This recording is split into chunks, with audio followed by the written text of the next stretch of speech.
আসসালামু আলাইকুম। HSC 25 batch তোমরা যারা সেকেন্ড টাইম দিবা চিন্তা ভাবনা করতেছো, তো সেকেন্ড টাইমে এসে রাজশাহী বিশ্ববিদ্যালয় তোমাদের কিন্তু অনেক বড় কিছু সুযোগ সুবিধা দিয়ে থাকে। তোমরা যারা সেকেন্ড টাইম দিবা অন্যান্য বিশ্ববিদ্যালয় থেকে তোমরা রাজশাহী বিশ্ববিদ্যালয়ে ভর্তি পরীক্ষা দিয়ে মানে ভালো রকম একটা সুযোগ সুবিধা পাবা। তো আমরা এই ভিডিওতে রাজশাহী বিশ্ববিদ্যালয়ের সেকেন্ড টাইমের কি শর্তগুলো থাকে বা আবেদন যোগ্যতা এটা নিয়ে অনেকে কনফিউশন থাকো যে ভাই আমার এসএসসি এবং এইচএসসি এর মধ্যে অনেক গ্যাপ আছে, আমি পরীক্ষা দিতে পারবো কিনা। তো সকল বিষয় বা রাবি সেকেন্ড টাইম নিয়ে তোমাদের যে সকল কনফিউশন আছে আশা করা যায় এই ভিডিওর শেষে তোমাদের ক্লিয়ার হয়ে যাবে। এছাড়া মান বন্টন থেকে শুরু করে কাটমার্কটা কেমন ছিল গত বছর সেই বিষয়ে আলোচনা করব এই ভিডিওতে। তো অবশ্যই ভিডিওটা সম্পূর্ণ দেখবে। আর যারা সেকেন্ড টাইম প্রিপারেশন নিচ্ছ তারা অবশ্যই আমাদের চ্যানেলটা বা আমাদের ফেসবুক পেজটা ফলো দিয়ে রাখো, ঠিক আছে? আচ্ছা, চলো তো প্রথমে আমরা মান বন্টন একটু ক্লিয়ার করি। দেখো রাজশাহী বিশ্ববিদ্যালয়ের মান বন্টনে সবসময় কিন্তু একটা জিনিস উল্লেখ থাকে, সেটা হচ্ছে এইচএসসি এর সাল, ঠিক আছে? তো তোমার এখানে কিন্তু এসএসসি এর সালটা আলাদা করে উল্লেখ করা থাকে না বা শর্ত দেওয়া থাকে না। তো তোমাদের অনেকের মধ্যে থাকে যে ভাই আমার এসএসসি এবং এইচএসসি এর মাঝখানে নরমালি কি 2 বছর গ্যাপ থাকে। তো তোমাদের কি দেখা যায় অনেকে ইমপ্রুভ দিছো বা যাই হোক ফেল করছো, তো 2-3 বছর তোমাদের গ্যাপ থেকে যায় এসএসসি এবং এইচএসসি এর মাঝে। তোমাদের এসএসসি এবং এইচএসসি এই দুইটার মাঝে কি হচ্ছে 3 বছর অনেকের গ্যাপ আছে, দেখবা যে অনেক জায়গাতে তুমি পরীক্ষা দিতে পারবা না। বাট রাজশাহী বিশ্ববিদ্যালয়ে তোমার কিন্তু এখানে এসএসসি এর কোনো শর্ত দেয়া থাকে না যে এসএসসি থেকে তোমার এত সালে পাস করা লাগবে, তারপরে এইচএসসি থেকে এত সালে পাস, এরকম থাকে না। জাস্ট তোমার এইচএসসি তে একটা শর্ত দেওয়া থাকে। গত বছর ছিল 24 এবং 25 সাল।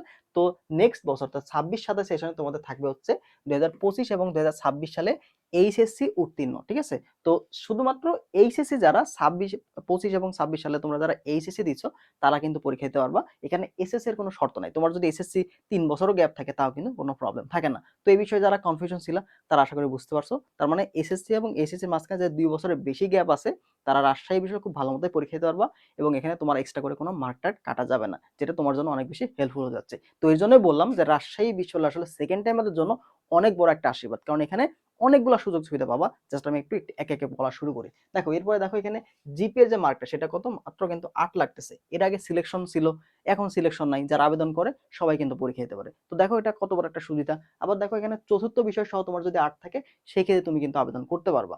এবার দেখো সেকেন্ড টাইম আমাদের জন্য এক্সট্রা যে সুবিধাগুলো থাকে সেটা হচ্ছে দেখো জিপিএ এর উপরে কোনো মার্ক নাই। তো তোমার যদি জিপিএ কম থাকে, সাপোজ একজনের জিপিএ হচ্ছে 9 আর একজনের জিপিএ হচ্ছে দুইটা মিলে 10। তো নরমালি অন্যান্য বিশ্ববিদ্যালয় যেমন যদি আমি বলি চট্টগ্রাম বিশ্ববিদ্যালয়, জাহাঙ্গীরনগর বিশ্ববিদ্যালয় বা জিএসটি কিন্তু যখন তুমি আবেদন করবা সেখানে কিন্তু অনেক সময় তোমার জিপিএ একটা মার্ক থাকে, ঠিক আছে?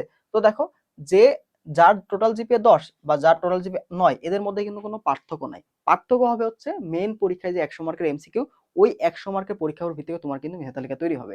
তার মানে বুঝতে পারছো যাদের জিপিএটা কম থাকে বাট আত্মবিশ্বাস আছে যে তুমি মেইন পরীক্ষায় ভালো করতে পারবা, বাট জিপিএ এর কাছে অনেকে হেরে যাও। যেমন কৃষিগুচ্ছ ভর্তি পরীক্ষা। তো কৃষিগুচ্ছ ভর্তি পরীক্ষা কিন্তু যাদের জিপিএটা খুব কম থাকে বাট পরীক্ষায় অনেক ভালো করে তবুও কিন্তু সে চান্স পায় না বা পজিশনটা অনেক পিছিয়ে চলে আসে। আবার দেখবো অনেকের জিপিএ মার্ক অনেক বেশি, তো পরীক্ষায় খুব কম মার্ক তুলে সে কিন্তু হচ্ছে। তো এই যে বৈষম্যটা বা এই যে নাইনসাফিটা এটা কিন্তু হয় না রাবির ক্ষেত্রে, ঠিক আছে? কারণ তুমি এখানে মেইন পরীক্ষা দিবা ভার্সিটি আন্ডারে, ওই পরীক্ষার উপর ভিত্তি করে তোমার মেধা তালিকা তৈরি হবে। না তুমি এখানে এসএসসি এক্সএসসি দিছো ওইটার অনুযায়ী একটা আলাদা বেনিফিট পাচ্ছ, যেটা এখানে হবে না। তুমি পরীক্ষা দিবা, পরীক্ষা দিয়ে তুমি যতগুলো মার্ক পাচ্ছ ওইটার উপরে কিন্তু তোমার মেরিট লিস্ট তৈরি হবে। তো এটা কিন্তু একটা বড় একটা সুবিধা। এরপরে দেখো সেকেন্ড টাইমারদের জন্য কোনো মার্ক কিন্তু কাটা যাবে না, আলাদা কোনো নেগেটিভ মার্ক নাই।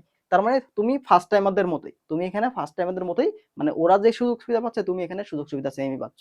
যেমন জাহাঙ্গীরনগর যদি বলো জিপি একটা মার্ক আছে, চবির ক্ষেত্রে মার্ক কাটে, তাই না? তো বিভিন্ন অন্যান্য ভার্সিটিগুলোতে কিছু একটা ঝামেলা হয়, বাট রাবির ক্ষেত্রে তোমার এখানে সিট সংখ্যাটাও বেশি। দেখো এখানে প্রায় 1500 মতো সিট আছে, তো সিট সংখ্যা অনেক বেশি থাকে। তারপর গ্রুপ ওয়াইজ পরীক্ষা হয় এবং গ্রুপ ওয়াইজ কিন্তু সিট ভাগ করা থাকে। তো এটা নিয়ে কোনো প্যারা নাই। তো সব মিলায় তুমি কিন্তু মোটামুটি রাজশাহী বিষয়ে যদি প্রথম থেকে টার্গেট করো, ঠিক আছে? এমন না তুমি যে পরীক্ষার আগে 1 মাস ধরে পড়বে, এটা তোমার জন্য অনেক রিস্ক হয়ে যাবে। বাট তুমি যদি এখন থেকে রাবিকে টার্গেট করে পড়তে পারো, দেখবে যে রাজশাহী ইউনিভার্সিটির টপ রেজাল্ট করা তোমার জন্য কোনো ব্যাপার না। ইভেন গত বছর বা তার আগের বছরগুলোতে আমরা যদি দেখি যে টপ রেজাল্ট গুলো আছে তার মধ্যে কিন্তু সেকেন্ড টাইমারদের সংখ্যা অনেক বেশি। টপ 100 যদি বলো বা টপ 10 বলো, এর মধ্যেও কিন্তু সেকেন্ড টাইমারদের সংখ্যা অনেক বেশি থাকে। তো ওরা কিন্তু চান্স পাচ্ছে প্রথম থেকে ডেডিকেটেড ছিল রাবি নিয়ে। তো তুমি যদি প্রথম থেকে রাজশাহী বিষয় নিয়ে ডেডিকেটেড হও, দেখবে যে তুমিও কিন্তু একটা ভালো পজিশনে চান্স পেয়ে যাবা। তো তোমাদের সেকেন্ড টাইমারদের জন্য আমরা দেখো সেকেন্ড টাইমারদের মূল বাধাটা কি জানো? রেগুলারিটি তারা মেইনটেইন করতে পারে না। আর রেগুলারিটি যদি তুমি মেইনটেইন করতে চাও তোমাকে অবশ্যই একটা রুটিন মেইনটেইন করতে হবে। তো আমরা কি করলাম, তোমাদের জন্য সেকেন্ড টাইমের যে আমাদের এক্সাম ব্যাচটা আছে এটা শুরু হবে, খুব দ্রুত শুরু হবে। 25 তারিখ পর্যন্ত তোমাদের একটা ডিসকাউন্ট অফার চলতেছে। তো এখানে তুমি রেগুলার একটা রুটিন ওয়াইজ পড়াশোনা করে এক্সামগুলো দিতে পারতেছো।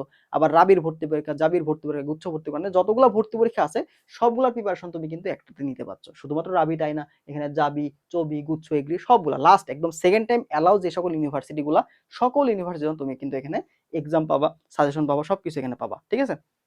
তো এই হেল্পটা তুমি আমাদের এক্সাম ব্যাচে পাচ্ছ। তো অলরেডি কিন্তু এক্সাম দেওয়া আছে, এখানে প্রায় 200-র মতো এক্সাম প্র্যাকটিস এক্সাম দেওয়া আছে, এরপরে তোমাদের শুরু হবে লাইভ এক্সাম। তো যেহেতু এইচএসসি পরীক্ষাও শেষের দিকে, তো তুমি যদি এখন থেকেও শুরু না করো তাহলে আলটিমেটলি ধরা কিন্তু তুমি খাবা, ঠিক আছে, বড় রকম একটা ধরা খাইতে যাচ্ছ। তো তোমাকে সেকেন্ড টাইম প্রিপারেশন শুরু করতে হবে। যারা রাবি টার্ট করতেছো বা সেকেন্ড টাইমে রাজশাহী বিষয় টার্ট করা তোমার জন্য কিন্তু অনেক বেশি ভালো হয় যদি প্রথম থেকে শুরু করতে পারো রাবি কেন্দ্রিক, ঠিক আছে। তো আসলে মান বর্ণনা একটু ক্লিয়ার করে দিই। তো মান বর্ণনের মধ্যে এখানে তোমার দুইটা পার্ট থাকে, একটা হচ্ছে আবশ্যিক পার্ট, ঠিক আছে, যেটা তোমাকে উত্তর করতে হবে। তো আবশ্যিক পার্টের মধ্যে তোমার কি কি থাকে দেখো, পদার্থ বিজ্ঞান থাকে, ঠিক আছে, পদার্থ, এখানে তোমার পদার্থ থাকে 25টা এমসিকিউ। তারপর রসায়ন, রসায়ন এখানে থাকে 25টা এমসিকিউ, এবং হচ্ছে আইসিটি এখানে থাকে তোমার হচ্ছে 5টা এমসিকিউ, ঠিক আছে। টোটাল এখানে হবে যে 55 মার্ক। এই 55 মার্ক তোমাকে আবশ্যিক অংশ, মানে এটার মধ্যে স্কিপ করা যাবে না, অর্থাৎ ফিজিক্স তুমি বাদ দিতে পারবে না, কেমিস্ট্রি তুমি বাদ দিতে পারবে না, মানে দাগাতে হবে, ঠিক আছে। এটা হচ্ছে আবশ্যিক পার্ট। এরপরে তোমার ঐচ্ছিক পার্ট আছে একটা, ঐচ্ছিক পার্ট যেটা তুমি চাইলেই মানে নিজের মতো করে দাগাতে পারো। ঐচ্ছিক পার্ট, ঐচ্ছিক পার্টে তুমি 3টা অপশন পাবা, ঠিক আছে, টোটাল 3টা অপশন পাবা। একটা অপশন হচ্ছে তোমার অনলি বায়ো, ঠিক আছে, অনলি বায়ো, মানে যেখানে শুধুমাত্র বায়োলজি 25টা এমসিকিউ থাকবে। আর একটা অপশন আছে অনলি ম্যাথ, অনলি ম্যাথ, এখানে তোমার হচ্ছে 25টা এমসিকিউ থাকবে। আরেকটা হচ্ছে math plus bio, math plus bio, দুইটা মিলে 12 যোগ 13, টোটাল 25টা এমসিকিউ থাকবে, ঠিক আছে। তো তুমি যদি অনলি বায়ো দাগাও সেক্ষেত্রে ম্যাথের যে সাবজেক্টগুলো আছে বা ম্যাথ রিলেটেড যে সাবজেক্টগুলো আছে সেগুলো তুমি পাবা না। যদি তুমি অনলি ম্যাথ দাগাও সেই ক্ষেত্রে বায়ো রিলেটেড যে সাবজেক্টগুলো আছে সেগুলো তুমি পাচ্ছ না। আবার যদি তুমি ম্যাথ প্লাস বায়ো দাও সেক্ষেত্রে 25 এখানে আছে মার্ক কম। আবার তুমি এখানে সবগুলা সাবজেক্ট তোমার জন্য এলিজিবল হচ্ছে। তো এটা তোমার জন্য বড় সুযোগ, যেহেতু এখনো সময় আছে এবং তুমি সেকেন্ড টাইমার। তোমাদের সমস্যাটা কি জানো, তোমরা পরীক্ষার আগে গিয়ে লাফালাফি করো, তো ওই লাফালাফি দিয়ে আলটিমেট লাভ নাই। তোমাকে এখন থেকে সিরিয়াস হইতে হবে। তুমি যদি এখন থেকে দেখো ম্যাথ দুর্বল, তুমি প্রথমবার হয়তো ম্যাথের দাগাতে পারো নাই, তুমি যদি দেখো রাবিতে পরীক্ষা দিছো, তুমি যদি ম্যাথ প্লাস বায়ো দাগাইতা হয়তো তোমার চান্স হয়ে যাইতো, তাই না? এমন অনেক শিক্ষার্থী আসো, বাট শুধুমাত্র বায়ো দাগাইছো বা শুধুমাত্র ম্যাথ দাগাইছো জন্য তোমার হয়তো সাবজেক্ট হয় মার্কটা আসে নাই, ঠিক আছে, সাবজেক্ট পাওয়ার মতো মার্ক আসে নাই। বাট ম্যাথ প্লাস বায়ো দাগাইলে সুবিধাটা বেশি কি, কারণ সবগুলো সাবজেক্টের জন্য তুমি এলিজিবল হচ্ছ, তো চান্স পাওয়াটা তোমার জন্য কিন্তু ইজি হয়ে যায়। গত বছর আমরা দেখলাম যে 47, 45 এরকম মার্কেও কিন্তু লাস্ট পর্যন্ত সাবজেক্ট আসছে, দেখতে পাচ্ছ কত একটা কম মার্কে কিন্তু সাবজেক্ট চলে আসছে। তো এরকম কিন্তু হবে, তুমি যদি ম্যাথ প্লাস বায়ো প্রিপারেশন এখন থেকে নিতে পারো সেটা তোমার জন্য ভালো, এখনো সময় আছে। দেখো পরীক্ষা কিন্তু নভেম্বর শেষে বা ডিসেম্বরে কিন্তু হয়ে যাবে, ডিসেম্বরে, মানে ডিসেম্বর মিনিমাম, মানে সর্বোচ্চ ডিসেম্বর, ডিসেম্বর মধ্যে রাবির ভর্তি পরীক্ষা কিন্তু অনুষ্ঠিত হয়ে যাইতে পারে, ঠিক আছে। সো সময়টাও খুব বেশি আছে এমন না, যেহেতু ফুল সিলেবাসে পরীক্ষা, আবার মাথায় রাখো তোমাদের কিন্তু ফুল সিলেবাসে পরীক্ষা। তো শর্ট সিলেবাস যেমন পড়ছো তখন কিন্তু এরকম কাজ হবে না, ফুল সিলেবাস থেকে অনেকগুলো প্রশ্ন আসবে। তো তোমাকে অ্যাটলিস্ট ফুল সিলেবাসের সবগুলো অধ্যায় না হলেও ফুল সিলেবাসের যে অর্ধেক অধ্যায়গুলো আছে সেগুলো তোমাকে পড়তে হবে, মানে মাস্ট পড়তে হবে। তো তুমি যদি এখন থেকে না শুরু করো, অ্যাটলিস্ট অনেকে শুরু করো নাই, যদি না শুরু করো তুমি কিন্তু আলটিমেটলি সেকেন্ড টাইম দিয়ে যে লাভ হওয়া, এই লাভটা কিন্তু তুমি পাচ্ছ না। কারণ সেকেন্ড টাইম দিচ্ছই কেন, তোমার একটা বেটার পজিশনে যেন চান্স হয় বা তুমি একটা বেটার সাবজেক্ট বা বেটার একটা ইউনিভার্সিটি যেন পাও।